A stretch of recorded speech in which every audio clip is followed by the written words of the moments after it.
Tol, ito ano, mula pa siya Pampanga. Pumunta siya rito dahil may problema. Kanina tinulungan natin isang chairman. Okay. Ngayon nireklamo niya isang chairman. Isang chairman naman. Oo, dahil may pagkaabusado. At siya na mas maganda magsalaysay sa atin. Bakit isinusumbong yung kanilang chairman? Sige po, ma'am. Bali kasi... Una-una, ano pa? Wag, kaya pala niya. Hindi, anong pangalan ng barangay at saka yung chairman? Sino ito? Si Barangay Chairman Herman Kiwa po ito. Ng anong barangay? Ng Barangay Santa Lucia. Barangay San Santa Fernando, Lucia, Pampanga. San Fernando, Pampanga. Aha. At ano po yung sinusumbong niyo sa kanya? Bali, Dapat sa kanya? regarding ito dun sa business niya na hardware and concrete products. Okay. Kasi yung mga parang sobrang nakakaperwisyo na yung mga trucks na lagi sobrang ingay, alikabok, tapos yung mga kiskisan nila ng... Okay, ito po ba yung nasa loob ng residential area? Yung kumpanya ng kanyang... Ang po truck? nito is may mga magkabilang labasan at pasukan nung lugar Okay, namin. sige, para mas lalo maintindihan ng mga viewers natin, Tol, may baon siyang video, daladaon sa atin. Okay. Sige, pwede ba direct pakiroll yung video habang nagsasalita si ma'am? Oo. Sige, makikita natin, Tol Erwin. Yung, ayan na yung video. Video. Ayan. O yan ba yung sinasabi nyo, ma'am? Mga Yan yung dalawang truck 14-wheeler na truck. na- Okay, Tapos, tatlong dump truck. okay. Ayan, oh. Yung dalawang loader nila, isang malaki, isang maliit. So, Tatlong parang out. contractor si chairman. Ayun. Teka muna, matanong ko lamang. Full-time chairman ba siya o full-time contractor? At bakit siya maraming mga truck? Dati na siya mayaman.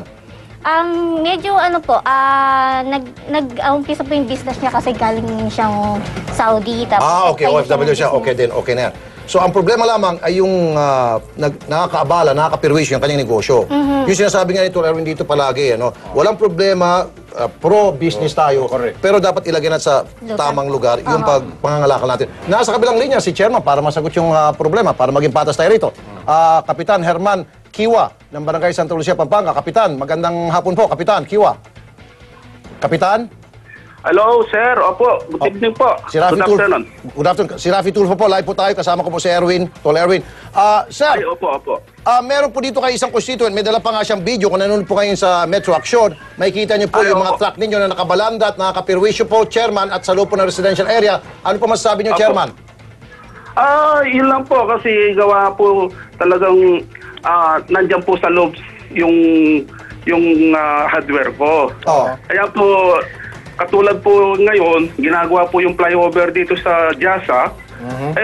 Lahat po ng truck, hindi lang po yung sa akin, dito po dumadaan sa amin dahil kasi wala po kasi silang...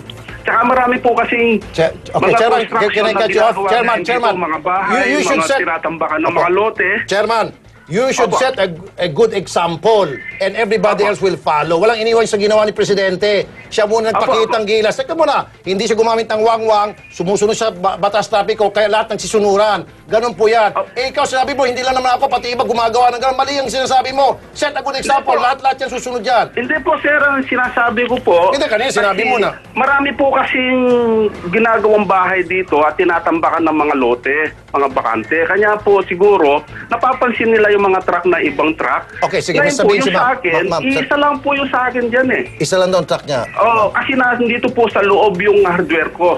Ilan Yung bang- business ko po. Dalawang Dito po sa loob 14-wheeler ng- trucks. Hello? Opo. Yung kanyang mga trucks yan, dalawang dump truck, Okay. dalawang Opo. 14-wheeler truck, Apat na. dalawang loader, isang Anim. big, isang Pito. medium, Walo. tatlong Opo. mini dump truck, 10. dalawang Actually po, hindi, Dose. hindi Iba pa naman po yun. palagi yung... Ang dami mong truck. Iba pa yung Permission. nag-deliver sa kanya Hindi ng naman mga po palagi sa hardware ko eh.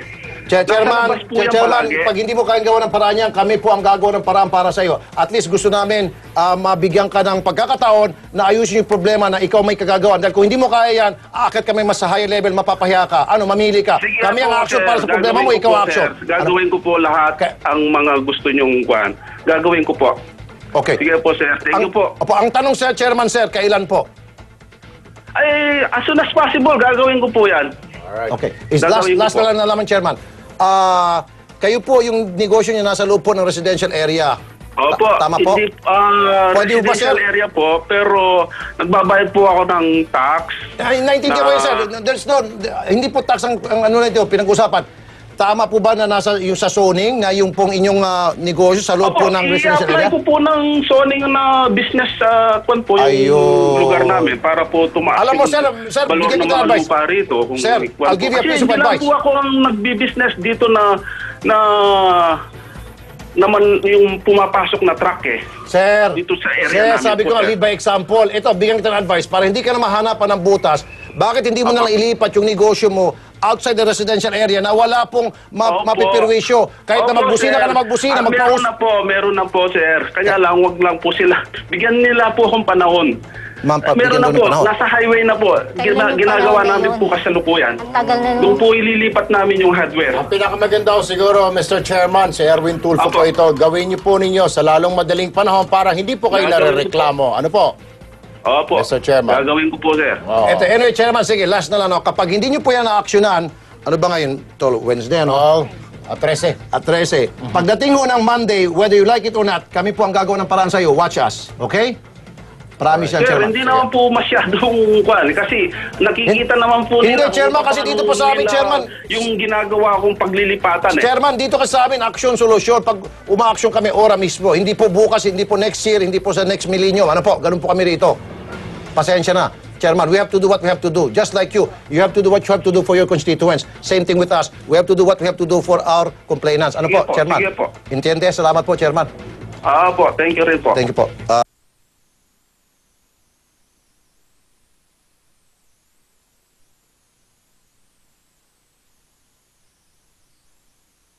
May gagawin tayo na maayos yung problema, ma'am. Okay, ma'am, salamat po sa inyong tiwala sa pagpunta. Salamat po, ma'am. Salamat po. Okay, Tol Erwin, sa sobrang gutom, isang lalaki may sakit sa pag-iisip. Ha? Ang ginagawa niyang chewing gum ay yung kanyang dila. Oh. At buti na lang at naabutan ng Rescue 5, Nasaklulohan. tumulong. Nagsaklulo yung Rescue 5.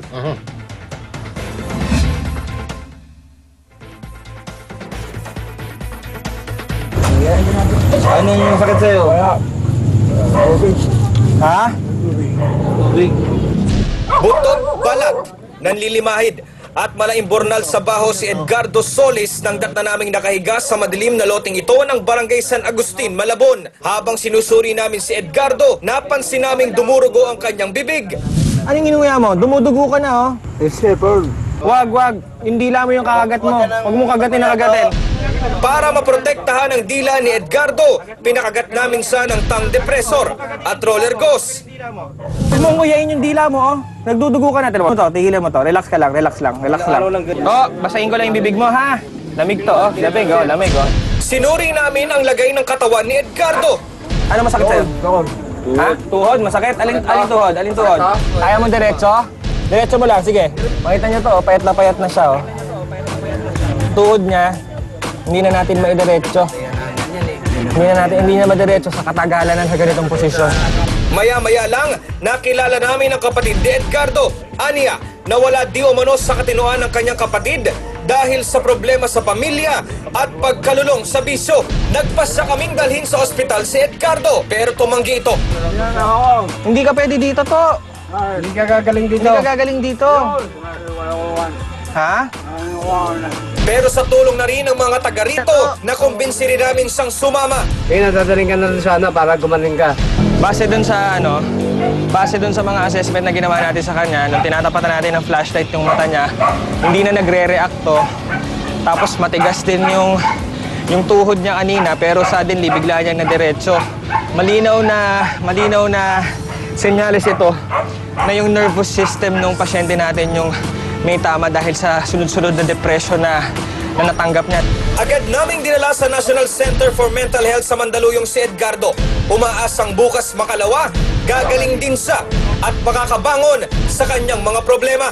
Jeff Caparas, Rescue 5.